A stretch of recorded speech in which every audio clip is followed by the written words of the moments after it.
میں نے اپنے پیچھے کچھ آہٹ سی سنی۔ میں نے جو مڑ کے دیکھا تو ایک بہت بڑا کالا اژدہا میرے پیچھے دوڑ رہا تھا۔ اس کی بڑی بڑی آنکھیں تھیں، منہ کھلا ہوا تھا اور وہ بے تحاشا میری طرف دوڑا ہوا آ رہا تھا۔ میں اس کے ڈر سے گھبرا کر خوف زدہ ہو کر زور سے بھاگنے لگا۔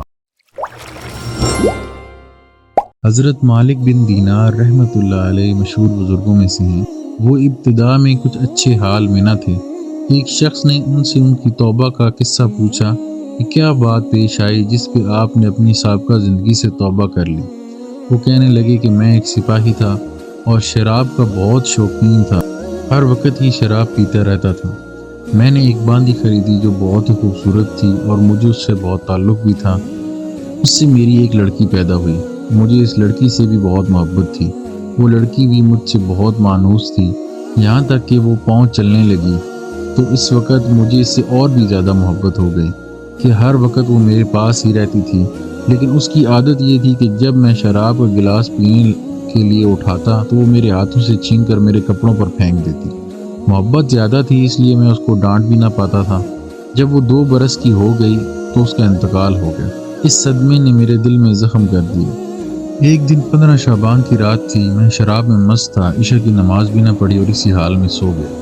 میں نے خواب میں دیکھا کہ حشر قائم ہو گیا، لوگ قبروں سے نکل رہے ہیں، میں بھی ان لوگوں میں ہوں جو میدان حشر کی طرف جا رہے ہیں۔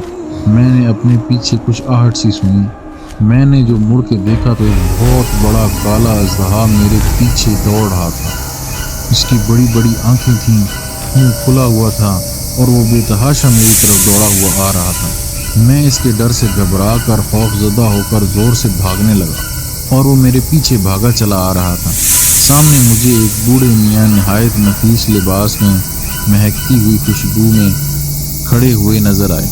میں نے ان کو سلام کیا، انہوں نے جواب دیا۔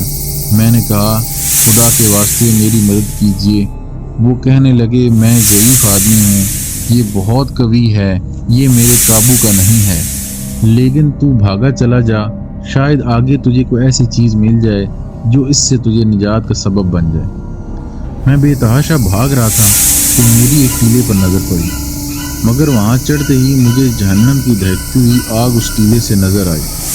اس کی دہشت ناک صورت اور اس کے مناظر نظر آئے، اور ان سب حالات کو دیکھنے کے باوجود اس سانپ کی اتنی وحشت مجھ پر سوار تھی کہ میں اسی طرح بھاگتا جا رہا، اور میں قریب ہی تھا کہ میں جہنم کے گڑھے میں گر جاؤں۔ اتنے میں ایک زور کی آواز مجھے سنائی دی۔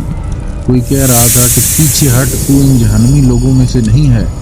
میں وہاں سے پھر پیچھے کو دوڑا، وہ سانپ بھی پھر میری طرف پیچھے پیچھے آ رہا تھا۔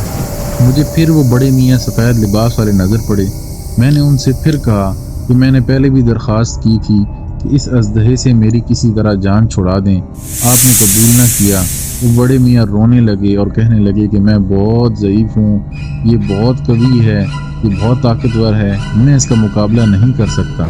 البتہ سامنے یہ ایک دوسری پہاڑی ہے، اس پر چڑھ جا، اس میں مسلمانوں کی کچھ امانتیں رکھی ہیں، ممکن ہے کہ تیری بھی کوئی ایسی چیز وہاں ہو جس سے تجھے مدد ملے اور تو اس اژدہے سے بچ سکے۔ میں بھاگا ہوا اس پر چڑھ گیا اور اژدہا میرے پیچھے پیچھے چلا آ رہا تھا۔ وہاں میں نے ایک گول پہاڑ دیکھا، اس میں بہت سے طاق کھلے ہوئے تھے اور ان پر پردے پڑے ہوئے تھے۔ میں جب اس پر چڑھنے لگا تو فرشتوں نے آواز دی کہ کواڑ کھول دو اور پردے اٹھا دو اور باہر نکل آؤ، شاید اس پریشان حال کی کوئی امانت تم میں ایسی ہو جو اس وقت اس کو اس مصیبت سے نجات دے۔ اس کی آواز کے ساتھ ایک دم کواڑ کھلے اور پردے اٹھے اور اس میں چاند جیسی صورت والے بہت سے بچے نکلے، مگر میں انتہائی پریشان تھا کہ وہ سانپ میرے بالکل ہی قریب پہنچنے والا تھا۔ اتنے میں وہ بچے چلانے لگے، ارے تم سب جلدی سے نکل آؤ، وہ سانپ تو اس کے پاس ہی آنے والا ہے۔ اس پر فوجیں کی فوجیں بچوں کی نکل آئیں۔ ان میں دفتن میری نگاہ اپنی 2 سال کی بچی پر پڑی جو مر گئی تھی۔ وہ مجھے دیکھتے ہی رونے لگی اور کہنے لگی خدا کی قسم، یہ تو میرے ابا جان ہیں۔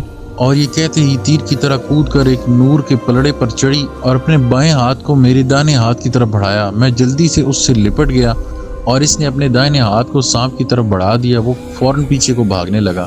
پھر اس نے مجھے بٹھایا اور خود میری گود میں بیٹھ گئی، اپنے دائیں ہاتھ کو میری داڑھی پر پھیرنے لگی اور کہنے لگی کیا ایمان والوں کے لیے